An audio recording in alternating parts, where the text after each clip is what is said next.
One of my favorite consoles of all time, the original Xbox, still played by, loved by many. How do I make it fancy and new? Stick around to find out.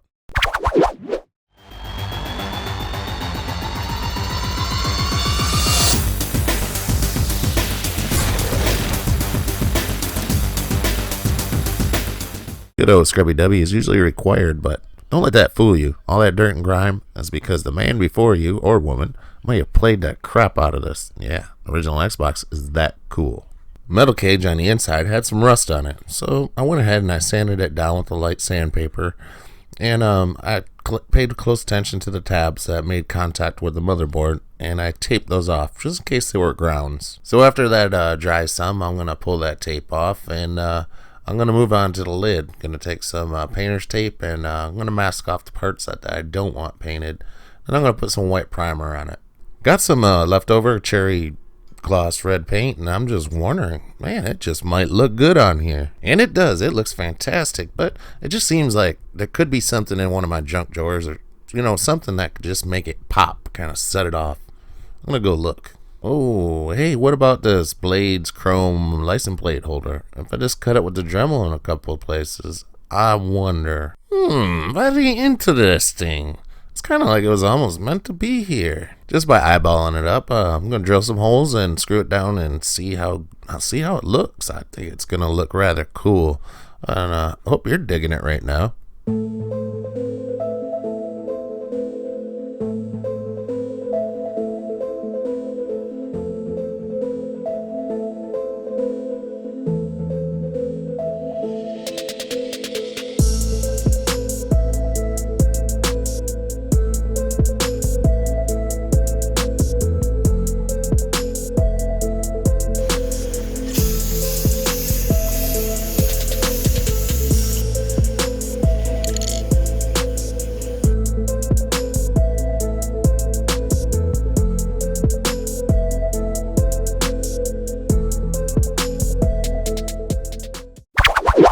Peel back some of the metal with tin snips and a little bit of hot glue, and we can put some LED lights in the controller ports. These particular LEDs, I already have the resistor pre-wired in, so I'm pretty confident that they'll light up good on the 5-volt rail.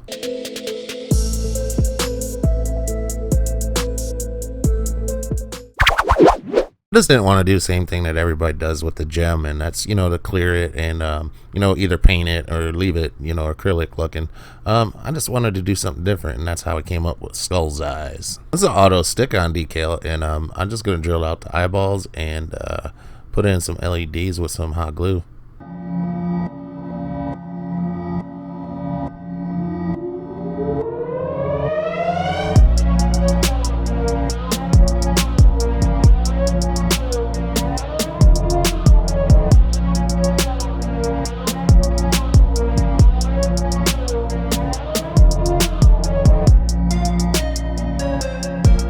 Besides a few heat sinks, the only thing keeping the beloved Xbox cool is this fan, so you want to keep it clean, free from debris.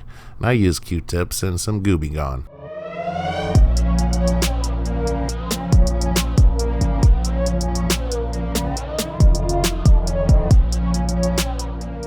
Little rethermal pasting of the Pentium 3, and I'm just about to put this thing all back together. Oh, and of course we need some RGB to go underneath.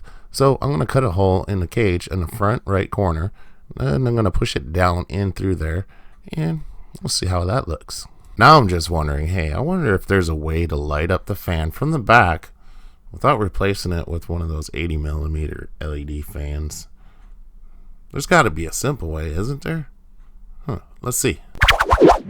Not too shabby for one bulb.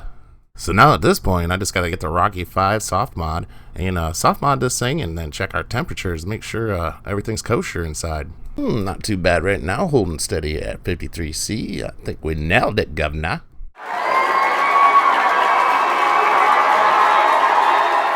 My passion for the Xbox started way back in the day when there was a program called Screensavers, and that was on Tech TV. Then it changed to G4 or something like that. But anyways, they used to mod the Xbox way back when, and I loved it then, and I still love it now. So cool what it looked like before and what it looks like now.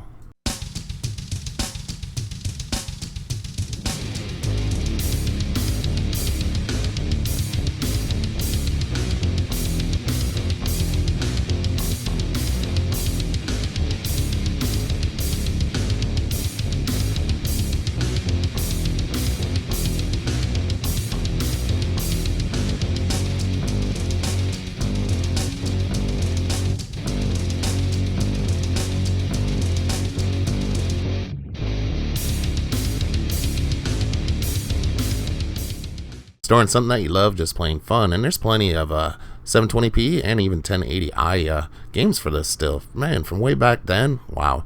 You just gotta love Xbox, and it does bring smiles still. This Xbox is something that you might want to own. Just let me know in the comments. I might think about doing a giveaway on it if I get enough response. That's it for me, and thank you. I think we nailed it, governor.